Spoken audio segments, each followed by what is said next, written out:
Good afternoon everybody, we're here today at the Broadwood Stadium for Lowland league action between Bonnyrigg Rose and Cumbernauld Colts.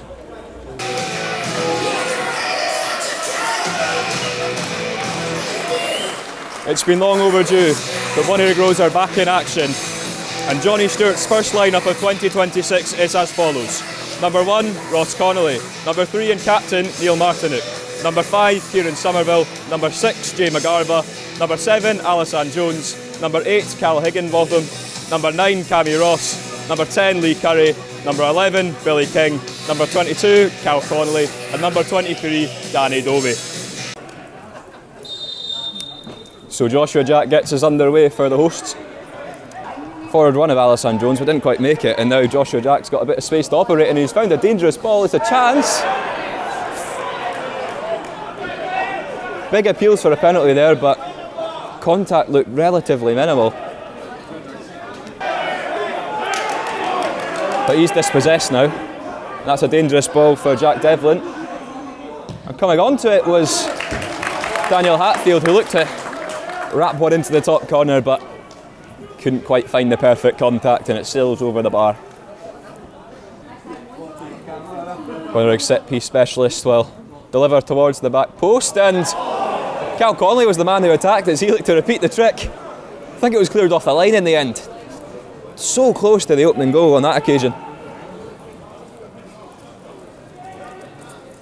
May well have been Cal Higginbotham actually. But it will be another corner. Sizes up Lee Curry and tries to squeeze past him. Deflection on the cross. It runs all the way across the face of goal. There's another shot on, and it's flashed wide by Aidan McLaughlin, but definitely chances in there for the host to take the lead. In the end, it's speared just wide on the volley by Aidan McLaughlin. Adam Fernie, who was advancing. Marauding from fullback. Cumbernauld will maybe go again, so they hook the ball forward. It's Devlin challenging. Farquhar, he's done well to turn Connolly. He's got a shot off. Just a little high and a little wide of the mark, but it was a lovely bit of skill from the Cumbernauld Colts forward. Yet more signs of trouble for Bonnyrigg. Comes off the chest of Jones, and then he gets it into his stride. Looks over the top for Billy King, and there's dangerous signs on now. Can he win the foot race? He can against his offset number. It's cut back for Cal Higginbotham. He just couldn't get his touch right. Surely he had to hit that first time. It's a fantastic break by Bonnyrigg Rose. It's been called back now for a foul. I think it's Kieran Somerville, the offender, but big chance there for Cal Higginbotham. It was Billy King who was able to size up G. Stevenson. Can get it under a spell. And it's goalless at half time. Referee blows, and Lee Curry gets us back underway for the second half. Breaks again for Kieran Somerville. That's a lovely switch out to McGarva. Now Higginbotham gives it back to McGarva inside the penalty area. Goes across.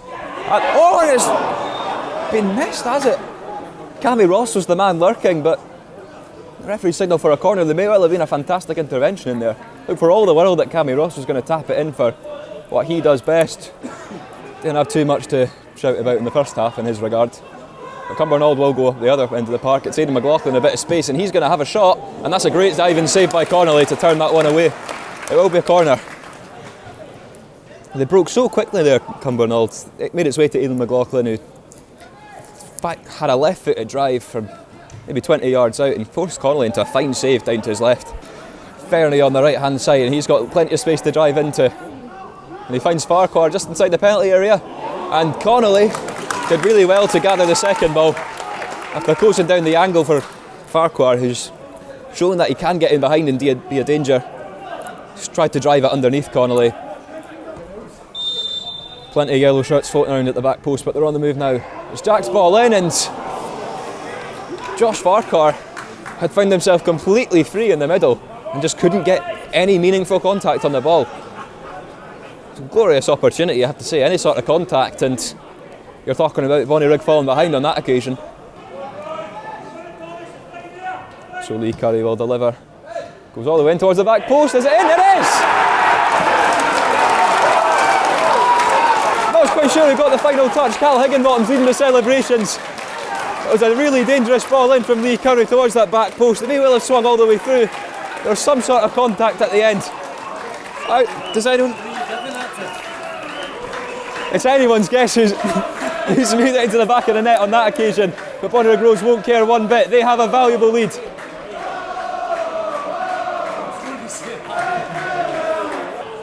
Nearly into the path of Jones, and the clearance actually comes off his head, and now he gets it under a spell. It's Danny Dobie who takes over, and he skips by. He's into the penalty area now. It's Danny Dobie. Oh, he's hit the top of the bar. Higginbottom on the follow-up, blocked, and it's another corner.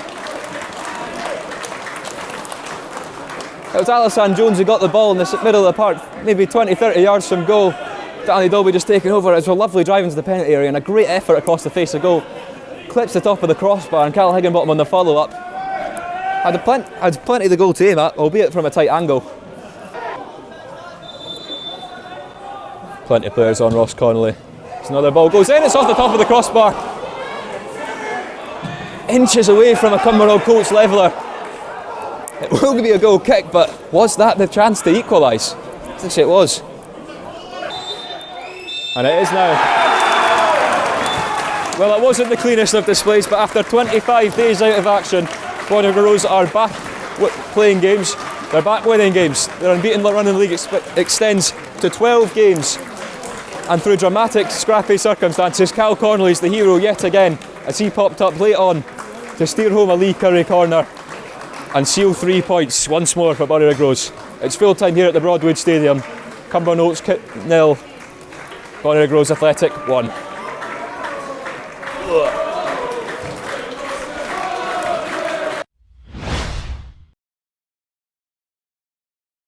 Congratulations, Johnny. What did you make of the game?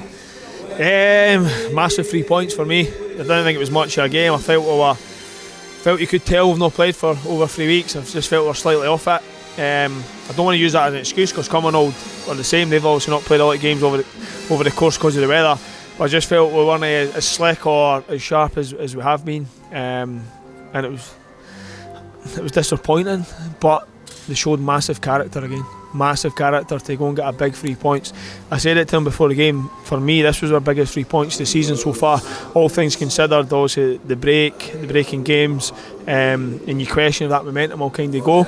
Other teams round the world is not playing, the chance to go within a point to Clydebank. I've just felt this was a massive 3 points for us, and maybe I put too much pressure on mentioning that, but we've got to deal with the pressure now because we've given us a right good chance. We're on an unbelievable run at the moment, and to be up to second and a point off the leaders, we're in contention, as is a lot of other teams. So that's a pressure we've got to handle as a squad. But yeah, performance-wise, I think we can be a lot better, and the boys are honest enough to admit that themselves. But we showed on another side to the game where we just grind out a victory, and it's a great delivery from Cuzza, and Cal gets on the end of it. So it's a wee bit nervous at the end because I had a few corners himself, and obviously great delivery, and they hit the bar towards the end. But yeah, sometimes you just got to ride your luck, and they certainly did that. Do you think your boys handled the pressure well, of having not played a game of football, to come here and win?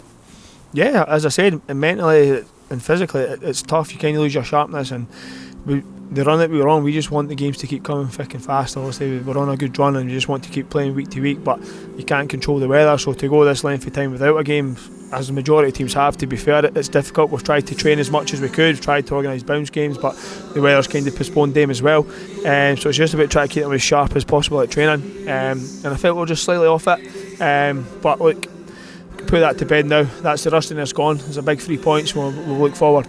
And there's a double header of games this week coming in, League and Cup obviously, so you're just looking to get back to form? Yeah, definitely. Obviously it's good to get the games coming because we've not played many recently, so we'll make a couple of changes on Tuesday, but yeah, we'll go and try and win the game, that's for sure. There'll be a couple of boys who probably need game time more than others, but I won't be making as many changes as we made previously in the Cup competition, and we'll go and try and win the game and set ourselves up for a difficult league game next Saturday. Perfect, cheers Johnny. Cheers guys, thank you.